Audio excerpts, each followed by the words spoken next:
You got to spend the whole day with Floyd. I seen some of the stuff. Aside from him thinking LeBron would beat Michael Jordan in the one-on-one, what else did you learn from Floyd? What did you kind of take away from that one thing that kind of stuck out to you? That he's pretty pissed off. He's really offended that his legacy is attached to this one fight. He is of the mindset that he has established his greatness, that he should not have to deal with all the nonsense and the noise being thrown out there about how his legacy is dependent on this fight. And he's offended that he's in this situation where he has something yet again to prove to the people worldwide as well as nationwide. I told him, grow up, get over it. It's boxing. And when you're talking about being a great, great fighter, the reality is very simple and very clear. In the sport of boxing, the great fights define greatness.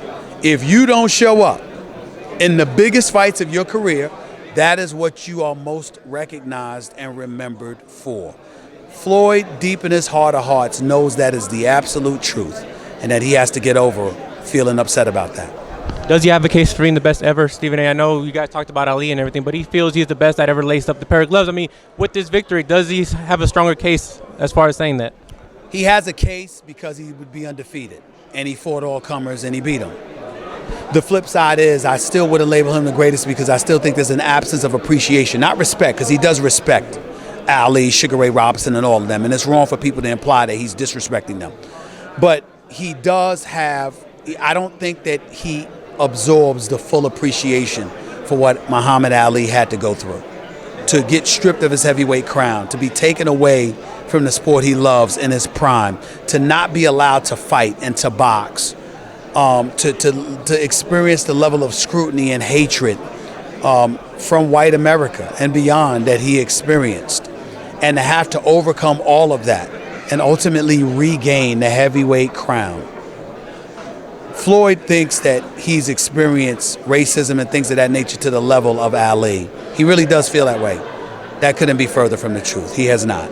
I'm sure he experiences a lot of hatred and vitriol, but some of it may be because of that, and some of it may be because of jealousy, because of who he is and the money he's been able to earn in his career. That's entirely different than people hating you when you were connected to the Nation of Islam, at its height. And at the same time, we're going through the Vietnam War and all of this other stuff. At the midst of all of that, you snubbed your nose at the United States government and had folks despising you so much. Can't even get into the death threats that Ali received and beyond. Floyd, you ain't going through that. You're just not going through that. So we respectfully disagree.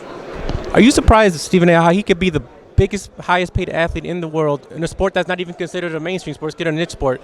Are you surprised he was able to be able to make almost $200 million in one night, more than some guys are making their whole career, especially?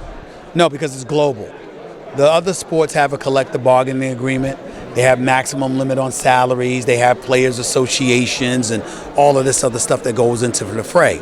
You're a boxer, you're on your own. It is phenomenal that he's pulled it off. But considering that he has his own promotional team, that he's in charge of his own promotional arm, so he gets not just the percentage as a fighter, but the promotion as well, and all the money comes to him. And boxing is a global sport where you're fighting a Ricky Hatton from England, and you're fighting a Manny Pacquiao from the Philippines, and you're fighting a Miguel Cotto and Canelo Alvarez from Mexico. You see what I'm saying? Or Puerto Rico.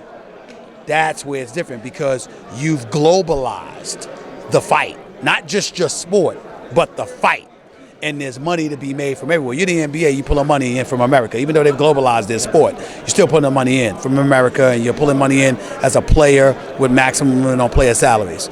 Baseball is basically an Americanized sport, getting players from Venezuela, the Dominican Republic, stuff like that. Football, pretty much an American sport. But boxing, it's all about you. So that's what it is. Just a couple more questions. Now you got to go, Stephen A. But are we going to remember him the way you talk about Sugar Ray Leonard, Tommy Hearns, Muhammad Ali, 5, 10 years, maybe even 20 years from now? Are we going to talk about Floyd the same way? Is it just one of those things where we're in the moment and we got to pull away from it in order to be able to see him in a different light? That's pretty difficult to say, because I think anybody with sense truly appreciates the greatness of Floyd Mayweather. But two things you can't avoid. he's got 26 knockouts, not 36, in 47 fights. And number two, he's disliked beyond the sport.